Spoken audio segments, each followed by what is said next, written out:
Hello everybody and welcome to another video. Today is currently Tuesday the 14th.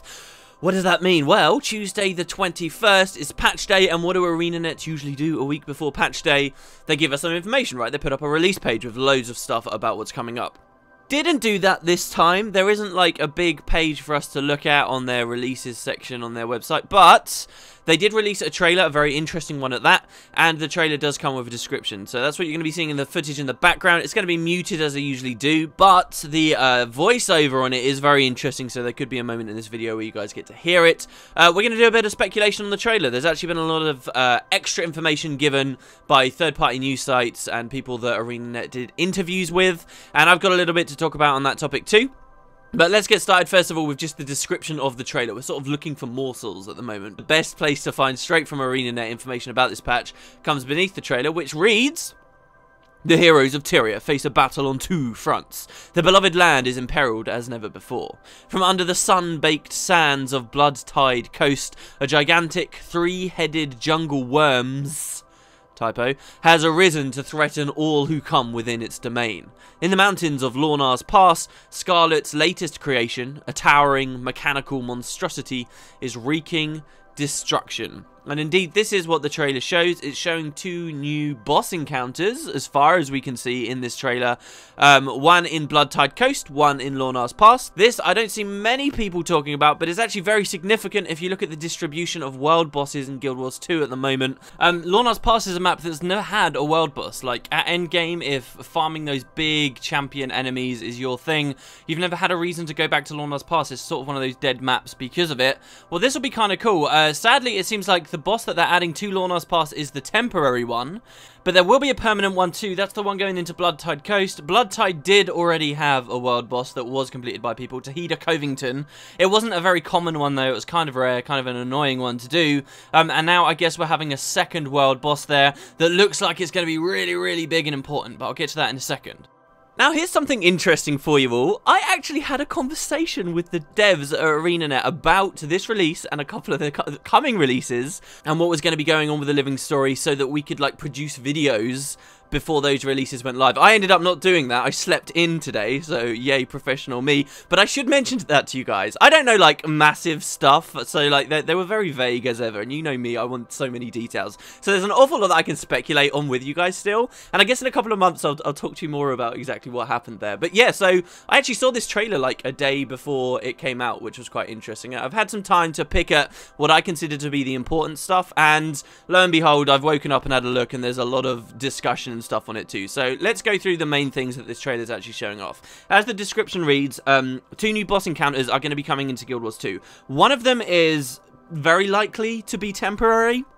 As far as I can see, the Scarlet marionette one, this giant puppet that's slamming down on people in Lornar's Pass. This seems to be a very difficult boss encounter that they've designed, but it's probably only going to be there for the duration of the living world. However, the other boss that's getting added at the exact same time in a different zone, the one in Bloodtide Coast, is going to be a permanent addition to Guild Wars 2. I get this information from an article on Massivley, and it makes me very, very, very happy. I'm just going to read it verbatim from what they say so you can see. Following in the footsteps of the revamped Gw2 encounter, this release will introduce a brand new permanent world boss in the form of an ancient polycephalous jungle worm, I think I'm saying that word right, that lives in the Bloodtide Coast. As the story begins, players will join up with the Dermond Priory to investigate the probes and the worm. Unfortunately, the creature's underground structure is so huge that it spans the entire zone, and unlike earthworms, jungle worms have teeth. I think the idea here, story-wise, as far as I can deduce, is that this worm has been disturbed by all of Scarlet's probes that are constantly slamming into the ground. Massively continue but by saying that although Johansson, that's who they had their conversation with, didn't want to spoil too many of the fight's mechanics, he did hint that the worm can regrow its multiple heads. It's got 3 heads, as they said, and it will do this if certain conditions for their destruction aren't met. Although you'll only need to participate in fighting the worm in order to progress the story, there are plenty of new rewards awaiting those who manage to defeat it. Since it's a permanent addition with a regular spawn timer, you and 100 or so of your friends can come back to face the worm and the other worm at any time. This is awesome. Just hearing that to progress the story you only have to fight this boss, you don't have to beat it, really makes it sound like it's one of these hardcore bosses. You know, I feel like people sort of trivialize Gw2 a little bit. It's the only boss in the game at the moment. We've learned it so well that now people are beating it with a lot of regularity without the need to be on TS, any of that stuff. And now it doesn't feel like that hardcore content. You know, there's a select group of people who are doing it and they've mastered it. Well, now we're finally getting another boss. It's ground zero again. There's going to be that race. Hopefully it's difficult enough. I want it to be harder than Gw2. I really do. I don't want to see people be able to complete it for days at a time. How fantastic would that be? But hopefully it's difficult enough that, again, there's this big race between servers. Everyone's banding together. You've got hundreds of people in channels, in voice comms, and people are trying to figure this stuff out. This was one of my greatest experiences in Gw2. I mentioned on the podcast that if I was going to rate like my top 10 things that happened last year, the Gw2 release would be at the very top. So I'm super excited about this. A new permanent world boss. I guess the rewards we're going to see are going to be very similar to the rewards we saw with Gw2. Really cool looking, exclusive, non-trade. Are the other Gw2 skins tradable? I think they are tradable actually, but ascended weapons with really fantastic skins. Probably a mini of the worm somehow. That would be kind of weird. Maybe the mini will work like the mini Karka hatchlings. It's like 3 of them that are walking around together. That'd be pretty cool. But an insane boss nonetheless. I'm hoping as well. Yeah, it's got this big theatre of war feel about it. I'm hoping it's got these big cinematic things like the jump pads and some kind of equivalent to the big tidal wave that just wipes everyone. This would be so cool. Obviously, it's just a jungle worm, and we see a lot of these worms all over the place. It is not necessarily going to be as cinematic or climactic as the Gw2 fight, but I think that can be made up for as long as it's difficult and challenging enough, and it's a real puzzle in terms of the builds that we're using and how dexterous we can be to actually kill him. I'm so excited. Okay, so the jungle worm. That's one thing.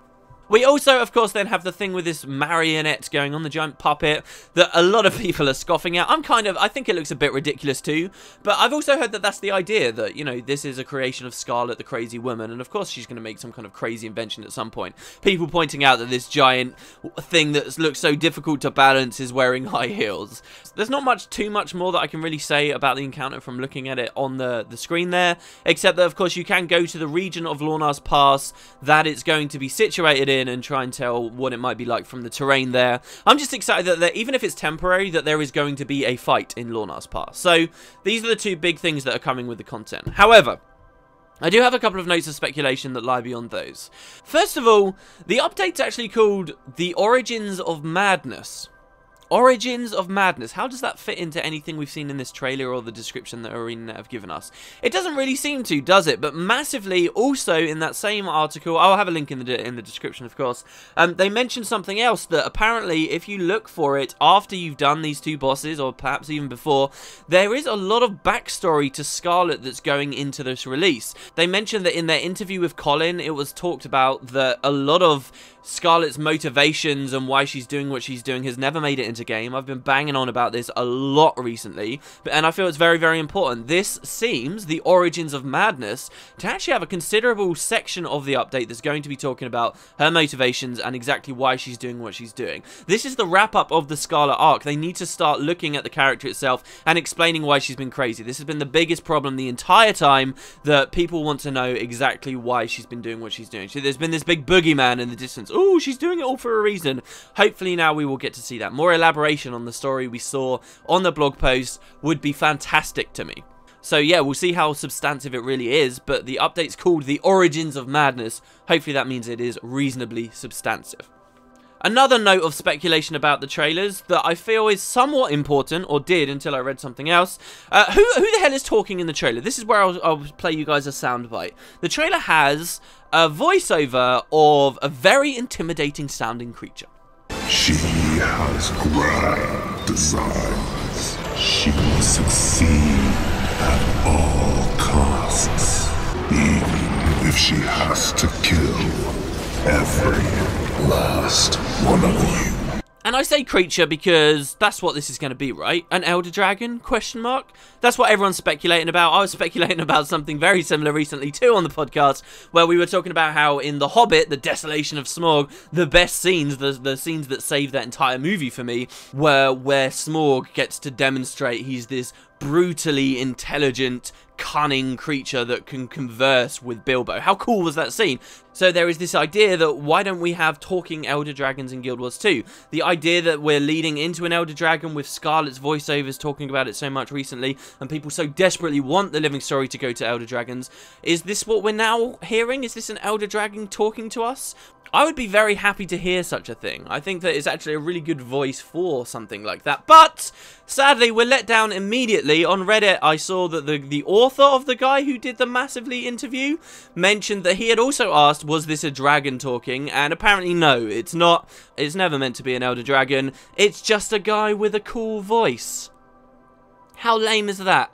They get this really, really cool voice-acted guy, and they don't save it for some key character, some evil villain, some moment where it will have real impact. Instead, they just squander it away on nothing, something that has no story value whatsoever. What a shame, man. I was so compelled by that voice. She will kill you all, blah, blah, blah. And it's like saying she. It's like, oh, God, who is this new character that's come into the story that's distant from Scarlet but relies on her so much? Like, this would have been perfect for not necessarily an Elder Dragon, but just some villain. I know a lot of people don't like the pyramid scheme of enemies that Guild Wars has traditionally done, where it's like, oh, this guy's the bad guy, but it's only because he's controlled by this guy, who's been controlled by this guy, who's been controlled by this guy. It would kind of suck to have the same thing here with a living story, where everything points to Scarlet being the bad person, and then it's really she's just an agent of something else. But still, like, I feel like it's a real shame that they just squandered this voice away. At the same time, it's a trailer. It's meant to get people excited about the update, so maybe it wasn't squandered at all. But yeah, this is no dragon, people. There's a lot of speculation about it. It is not a dragon, sadly. Lastly, this relates to the fact that I talked with them.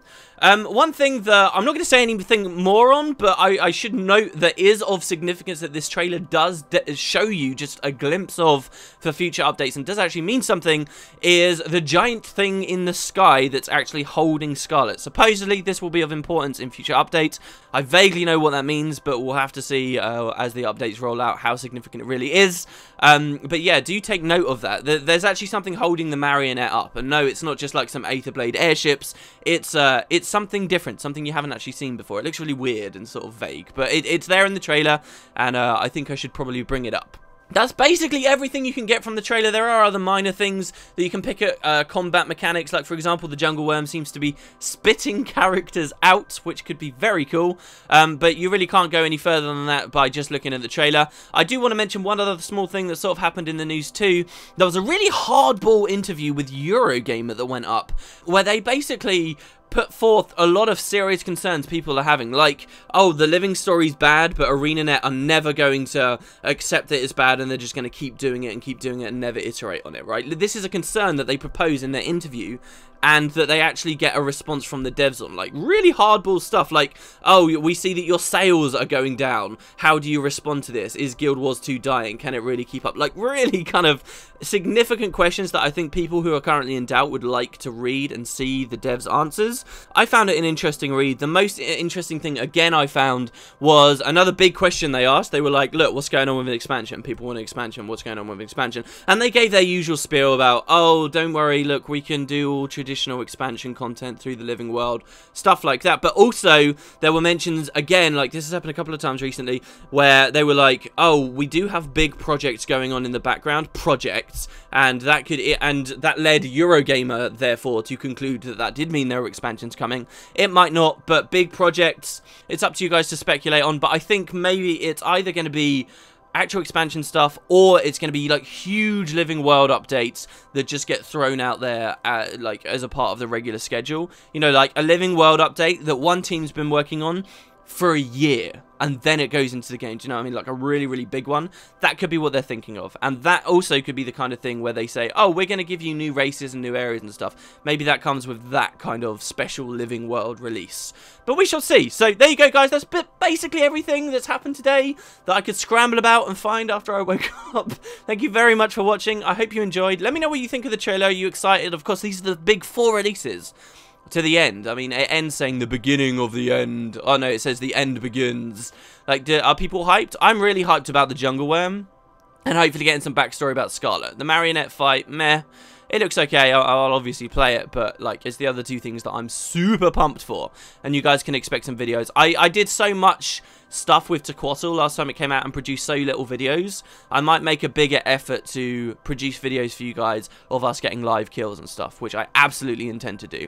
Anyway, thank you very much guys for watching. I will see you next time. I hope you have a wonderful day.